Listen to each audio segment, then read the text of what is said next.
يدور هناك حديث يتراوح ما بين فيلم هنري الخامس مثلا الإنتاج البريطاني التاريخي إلى فيلم الكوميديا السوداء الموجعة حرب الورود، وصولا إلى باتمان فيلم الرجل الوطواط الذي أخرجه تيم بيرتون ولعب دور البطولة فيه جاك نيكلسون. جاك نيكلسون نموذج لنوع من الفنانين يؤمنون بأن هناك فارق بين الممثل والببغاء. لماذا أقول هذه العبارة؟ لأن هناك تعبيرا لضيف الليلة في مادة فنان وقضية، تعبيرا يماثل هذا المعنى. يقول عزة العلايلي إن ثمة فارقا كبيرا بين الفنان وبين الببغاء. عزة العلايلي، هذه هي أدوارك، هذا هو عطاؤك، يا ترى ماذا عن أفكارك؟ أيها الفنان الحبيب، أيها الفنان العزيز، لطالما شاهدناك في أعمال متفرقة، هل صورتك كحلم تماثل صورتك كحقيقة؟ يا ترى هل عطاؤك في أفلامك الجاد وراءه خلفية فكرية جيدة؟ هذه هي أدوارك، فماذا عن أفكارك؟ نتحاور مع الفنان عزة العلايلي في مادة ضيف وقضية.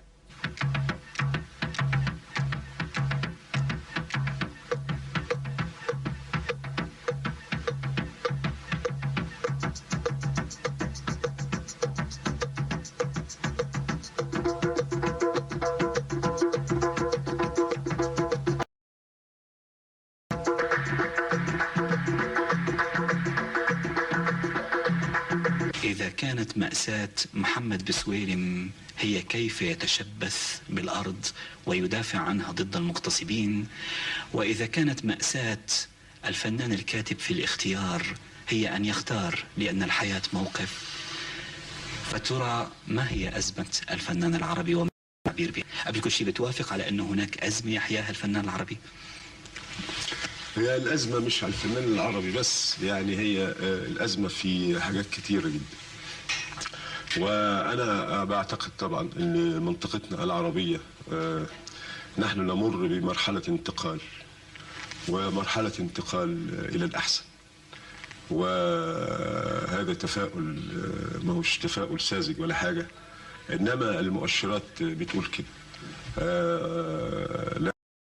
نحن طبعا مفكرين ولا نعدم أدباء ولا فلاسفة ولا فنانين، والحمد لله الأرض العربية من المحيط إلى الخليج غنية بتراثها وغنية بحاضرها، غنية بماضيها، فلا يمكن هذا غنى في المستقبل.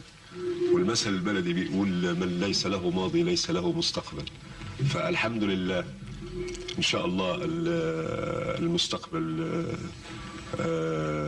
مبشر، وأنا شخصيا متفائل. عزة العلايلي والتاريخ، واضح أنك تقرأ تاريخيا، ماذا تقرأ؟ عاشق للتاريخ يعني سواء بالذات صدر الإسلام، يعني حابب هذا يعني جدا جدا جدا. وطبعا قراءات تاريخية أخرى، في يعني حابب أقرأ عن عظماء العالم خاصة السياسيين، وفي الاستراتيجيات طبعا. يعني فالتاريخ بيشكل عندي أنا حدوتة يمكن درامية. يعني حينما سعد بن أبي وقاص أنها أصيب به من مرض، أصر على أن يقود المعركة، وأصر أن يقودها من فوق القلعة. ولو تعرف أن دي كانت أول غرفة عمليات في العالم أنها تدرس في الاستراتيجيات العسكرية حاليا، هذه المعركة بالذات، لأنها دي كانت أول غرفة عمليات في العالم. لأن سعد بن أبي وقاص كان يقود المعركة من فوق القلعة، وبيقول لأعوانه يعني عليك أن تعمل كذا وعليك أن تعمل. هي دي الخريطة اللي كانت قدامه، اللي بتستعمل النهارده في الميادين العسكرية والحرب، اللي هي الخريطة اللي بيعلموا عليها غرفة العمليات. فكانت غرفة العمليات فوق القلعة.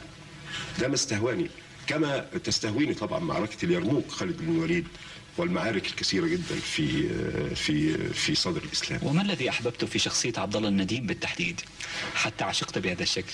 عبد الله النديم، أنا عشقت عبد الله النديم لأنه من نبته وعفويته ونيته وحرصه على مصر بأسلوبه.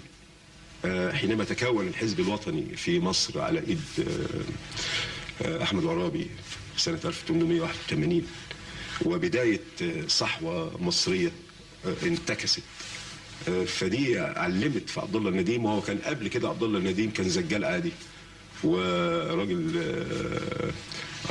الله الله يا بدوي جاب اليسرى ويقول ويقعد في المجامع والمحافل والقهاوي والحاجات دي كلها يتنظر بفكاهات ونكت ومش عارف ايه، الى ان اصبح التجربه صهرته، التجربه الوطنيه صهرته، وانتمائه للارض خلاه يبقى عبد الله النديم عشق الارض من مطارده المستعمر ليه والمطالبه برقبته والى اخره بتاع، ورحلته السياحيه اللي كان بيهرب وحتى نسي ولاده، نسي ان هو متجوز، ونسي ان هو عنده اب وعنده ام وعنده بلد اسمها اسكندريه، نسي بيته وافتكر بيته الاكبر اللي هي مصر، فتاه في وسط قرى مصر وهو مختبئ من المستعمر الانجليزي، فكل بيت في الريف خده في حضنه.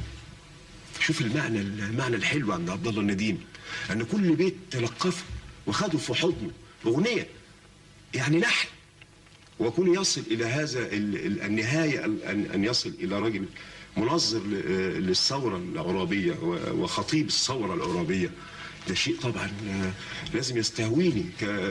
حياته تراجيدي، مبادئ التراجيديا، شخصيه تراجيديه بمعنى التراجيديا، له بدايه جدا، وهو قال على نفسه في الاول كما تقول التراجيديا اليونانيه ان انا مصيري هيبقى كده، فعلي ان انا اتتبع مصيره ازاي هينتهي هذا الرجل يعني. فكانت من احلى الحاجات اللي انا عملتها وانا عاشقها لغايه دلوقتي. منذ الحلقة الأولى ونحن نتناول بالحديث الأغنية السينمائية والأغنية التلفزيونية، يا ترى هل بات جديدا أن نتساءل ماذا يقدم فرسان الفيلم أيام؟ أين ذاك العهد الغابر المجيد من أيام العصر الذهبي المتعلقة بالفيلم السينمائي؟